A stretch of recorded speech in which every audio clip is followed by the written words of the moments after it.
Namaskar. Once again, welcome to Nurture with Nature. અંદરથી જનૂન હોય, કોઈ બાબત મેળવવાની તીવ્ર ઝંખના હોય તો માણસ ધારે તે કરી શકે. આમ તો સોફ્ટવેર એન્જિનિયર અશ્વિની, કર્ણાટકની અશ્વિની આમ તો સોફ્ટવેર એન્જિનિયર હતી ને સર્વિસ પણ કરી, પણ અંદરથી ઈચ્છા બીજી થાય અને વિશ્વ રેકોર્ડ એને બનાવે. આવો જાણીએ આ પ્રેરક કરતા અશ્વિની ગણપતિની. પ્રથમ ભારતીય મહિલા બની છે ટ્રેલ માસ્ટર, ગ્રાન્ડ માસ્ટર. એક નવા પ્રકારની રમત છે, કદાચ આપણે એના વિશે સાંભળ્યું છે. Trail master, ATM, grand master, quest અતિ મુશ્કેલ ચેમ્પિયનશિપ હોય છે. 700થી વધારે લોકોએ એમાં ભાગ લીધો હતો. એમાંની આપણી આ યુવતીએ, ભારતની દીકરીએ ભારતનું નામ રોશન કર્યું. 700 કરતાં વધારે કિલોમીટરના પર્વતોનું ચઢાણ, પ્રતિકૂળ હવામાન, અજાણ્યા જંગલો ખૂંદીને એને સાબિત કરી કે ભારતીય મહિલા ધારે તે કરી શકે. મૂળ કર્ણાટકના પ્રકૃતિના સાનિધ્યના ભરપૂર એવા કુર્ગ વિસ્તારની વતની.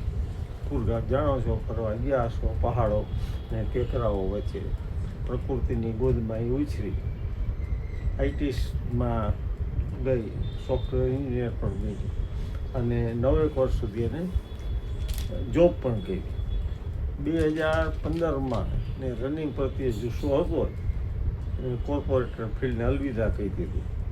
ફિટનેસના ક્ષેત્રમાં ફૂલ ટાઈમ કેરિયર બનાવવાનું નક્કી કર્યું. કોર્પોરેટર જગત છોડવું અને પરસેવો પાડી અને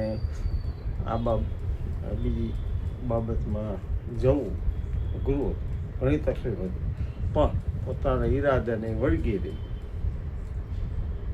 રનિંગની ટ્રેનિંગ દરમિયાન એને સમજાણું કે માત્ર સ્પીડ નહીં પણ લાંબા અંતર સુધી ટકી રહેવાની અદ્ભુત શારીરિક અને માનસિક ક્ષમતા હોવી જોઈએ. ટ્રેનર પાસે ટ્રેનિંગ લીધી, ખૂબ મહેનત કરી અને આ રેલ ટ્રેનિંગ જે છે ને એ સામાન્ય મેરેથોન નથી હોતી. પાકા ડામરના રસ્તા ઉપર દોડાય. આમાં પહાડો, કાદવ, કીચડ, પથ્થર રસ્તાઓ, પથરાળ રસ્તાઓ હોય, ગાઢ જંગલો વચ્ચે દોડવા. ગ્રાન્ડ માસ્ટર બનવા માટે રનરે એશિયાના જુદા જુદા દેશોમાં આયોજિત થતી એટીએમ માન્યતા પ્રાપ્ત અલ્ટ્રા ટ્રેલ રેસમાં ભાગ લેવો પડે. સળંગ કે અલગ અલગ વર્ષોમાં થઈને ઓછામાં ઓછી 6 અલ્ટ્રા રેસ 70 કિલોમીટર કે તેની વધુ અંતરની ચોક્કસ સમયમાં પૂર્ણ કરવી પડે.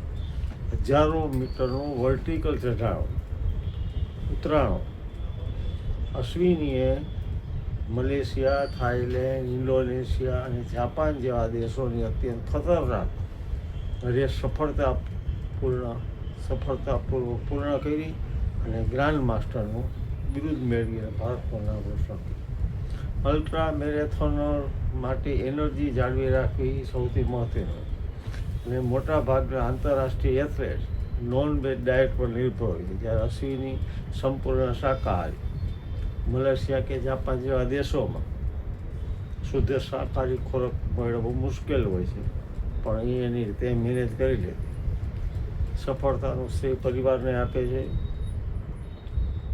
કારણ કે 40 વર્ષની ઉંમરે 14 વર્ષના લગ્ન જીવન બાદ આ ક્ષેત્રમાં આવવું શક્ય નહોતું.